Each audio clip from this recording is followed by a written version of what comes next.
Hello there everybody, it's nice to see you. It's me Waddles. The plan for today is simple farms. In this video I'm going to show off 4 super easy farms that you can build in your world and they'll help you out with something. This video won't be done in my standard step-by-step tutorial format, but the good thing is all of these things are, again, pretty easy to build, so you should be able to pause the video at any point and copy what I have. And remember, if you enjoy this one, make sure you subscribe for more just like this. But with that, let's move into the first easy farm.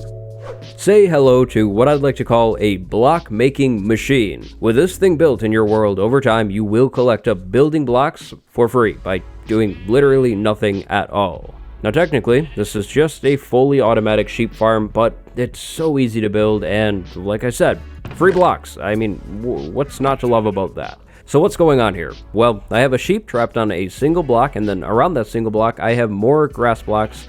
So once the sheep eats that block, the grass can actually regrow. Now behind this thing I have an observer facing the block that the sheep is standing on with a block with redstone on it behind it. On top of the observer is a dispenser loaded up with shears, but you don't need to fill this dispenser with shears. You can place 1 pair of shears in here and you're good to go. As soon as the sheep eats the grass, this machine will be triggered, the sheep will be sheared, and the wool will be placed in the chest down here for your collection. Down below this thing I have a hopper minecart on top of a hopper, and that hopper is going into the chest. The rails in here are optional. I left them in here, but you don't need to. Admittedly, the rates won't be too great on this thing, but if you were to expand this and copy it over and over again, you would start to see some pretty good rates. You could also have any color wool that you'd like, which is pretty cool.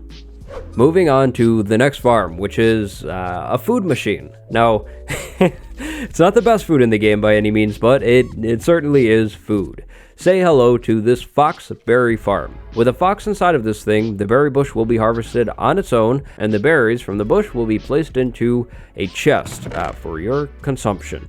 Now, what's going on here? Well, no redstone this time, so if you don't like redstone, that's good. All I have is a fox trapped on a single berry bush. Now, down below, I have that same hopper minecart on top of a hopper going into a chest. Now, all around this fox, I have blocks, and then on top, I have a transparent block. The transparent part is very important. If I had a solid block that blocked the light, the fox would sleep, and we don't want a sleeping fox. If the fox is sleeping, it may not ever harvest the berry bush, and you won't get any food from this thing. Once the bush grows, the fox will harvest it immediately, keep 1 berry for itself as payment, and the rest will go down into this chest. Just like the sheep farm, on its own, this thing won't be too efficient. However, if you copy this over and over again, you could get some pretty decent rates. You could go ahead and plant, say, a row of 10 berry bushes, have 1 fox inside of the thing, and have a hopper minecart running back and forth, and over time, you'll get a whole lot more berries than you would get from a single version of this. But nonetheless, this farm may help you out, especially early on. Next up on today's list, we have a super compact and semi-automatic villager breeder. This thing is powered off of the 2 villagers inside of it, the 2 workstations on either side, and the 3 beds that can be found on the ground behind this thing. So first off, the build. What's going on here? Well, I have a small room for the villagers, and on either end of that room, I have a workstation for each villager. The villagers have claimed these workstations as their own and are employed at them. The villagers are standing on some iron bars. Grown villagers cannot fall through the gap in here, but a baby villager, those guys can totally fall through this gap here. Down below, I have a stream to move the babies away. It's not very long. It's much shorter than it needs to be actually, but we'll talk about that in a minute. Behind this whole build here, we can find 3 beds on the ground. Now, how do you use the thing? Well, to start, get your villagers inside of here, make sure they're employed and everything like that. Then you'll need to either trade with each villager at least once, or give the villagers some food. If you're going for the food route, each villager will need to have 3 pieces of bread, or 12 of the other crops, so 12 carrots, 12 carrots. Then you should probably give your villagers some time and space. Eventually, they'll decide to breed, and the baby will fall down below this farm. No, for some reason, this villager just lost his job, and that's not really a problem, because they'll breed anyways. And soon enough, we will find a baby villager inside of this thing and now down below. Now this is where you really need to make sure you're doing the right thing. For this thing to work, you will need at least 3 beds. If you only have 2 beds around this thing, no baby villager action will actually happen. Once your baby villager is born, you'll need to move it 100 or so blocks away. So yes, a long ways. You could do this manually by rowing them away with a boat, or you could do this automatically with a water stream, a minecart rail, or even a water stream that goes into another portal. That should work. This is certainly not your most efficient villager breeder, but efficiency isn't really the point of the video, simplicity is. Shameless little plug right here, but if you're looking for something a little bigger and a little better than this one, check out my villager breeder tutorial. And so the final farm on our list today.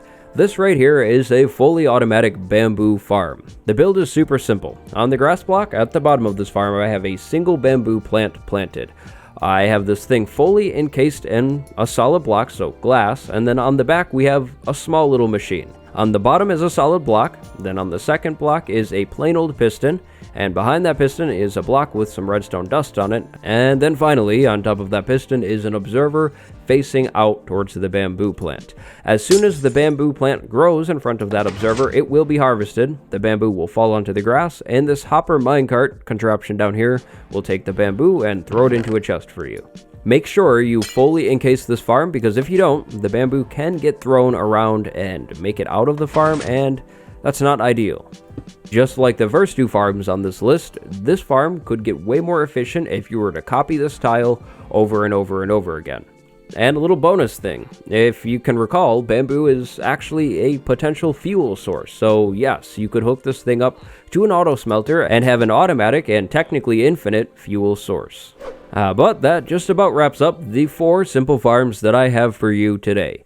I hope you can find at least one of these things useful. Remember, if you liked the video, hit that subscribe button. If you love what I do, maybe become a patron or a channel member today. There is a link to both of those things down in the description below, and if you become either, you get some cool perks. If you'd like to see 4 more simple farms, just let me know. I am Waddles, thank you very much for watching, go have a good day. I will see you next time. Goodbye everybody.